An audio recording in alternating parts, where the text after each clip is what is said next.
Dear friends, as we stand here today saying farewell to Max Steinberg, we must ask, what could motivate a young American to leave the comforts and security of a loving home? Look at this loving family, with a more familiar future ahead of him, to move to a land where he had no family, no friends, could not speak the language, was in greater danger, and had an uncertain future.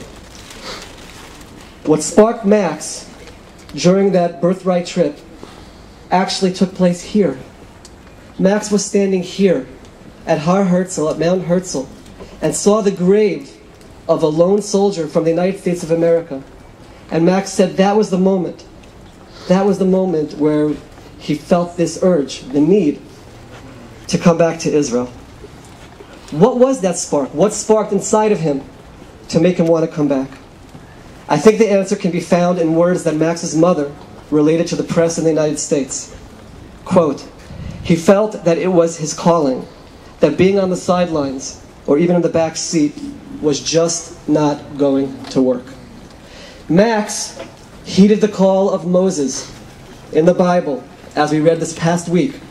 Will your brothers go to war while you remain here? And to understand this decision one step deeper, we need to look no further back than the last words which Max shared with his mother in the 4 a.m. conversation on Saturday morning, where he said, "Mom, I'm not scared at all for me. I'm scared for you. I'm fine. I'm going back in." Those last words say it all. Concern for his mother, but not for himself. Worry for his beloved state, but not for himself. Fear for the well-being of his Jewish brothers and sisters, but not for his own. This describes the ultimate giver, the person who doesn't ask what most young people ask, what can I do for myself? But the person who asks what he can do for others, even if it means personal risk and harm. Evelyn and Stuart, your son is a Jewish and Israeli hero. Jake and Paige, your brother is a Jewish and Israeli hero. He's a hero on two levels.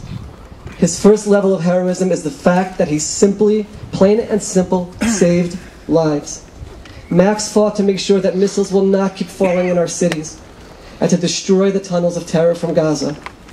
Max fought so that our children can have hope to live the same way that he himself was raised, without having to run to shelters because of air raid sirens, and without the fear that terrorists may be tunneling their way into their neighborhoods to kill them or to kidnap them. Mr. and Mrs. Steinberg, Jake and Paige, it's true. Today we join you in mourning the fact that you won't be able to dance with Max at his wedding. You won't be able to see Max as a father. And you won't see where his free spirit would have taken him. But your son, your heroic son, gave his life to save the lives of my children, of the children of everyone here, of tens of thousands, of hundreds of thousands of others. Your child and brother made a decision that there are things worth dying for, and he died for them, thereby helping millions of Israelis live in peace and quiet. And this leads to the second level of Max's heroism. Max Steinberg is the newly found hero to hundreds of thousands of young Israelis and to millions of young Jews around the world. Max is causing young people to refocus on what is important in life. Look around you. Tens of thousands of people, the masses of people who have come to pay respect to their new hero. Max has helped to rekindle the Zionistic spirit which gave birth to this state, and he has reminded all of us of the blessing from God, the special merit that we have to live as free people in this land, as well as the sacrifices we must make to maintain this reality. It is my hope and prayer that this realization provides you with some level of comfort. You raised a hero. Your brother was a hero. I hope you feel the collective hug from the people of Israel, and know that we will always be here to embrace you and to support you in any way that we can. Max, now it's time to say goodbye. But before we do so,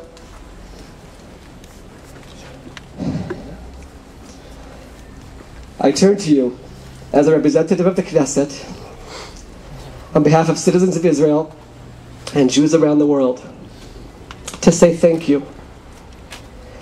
Thank you, Max, for protecting our children. Thank you for protecting our state. Thank you for protecting the Jewish people. And thank you for showing us that a regular American boy from California can raise himself to the level of Jewish and Israeli hero. Max, all of us will try to continue your legacy, and every day we will ask ourselves as you did, what did we do for our state? What did we do for our nation? And what do we do to make the world a better place? Rest in peace, my brother, who I never met. May your memory serve as a blessing and inspiration for us all.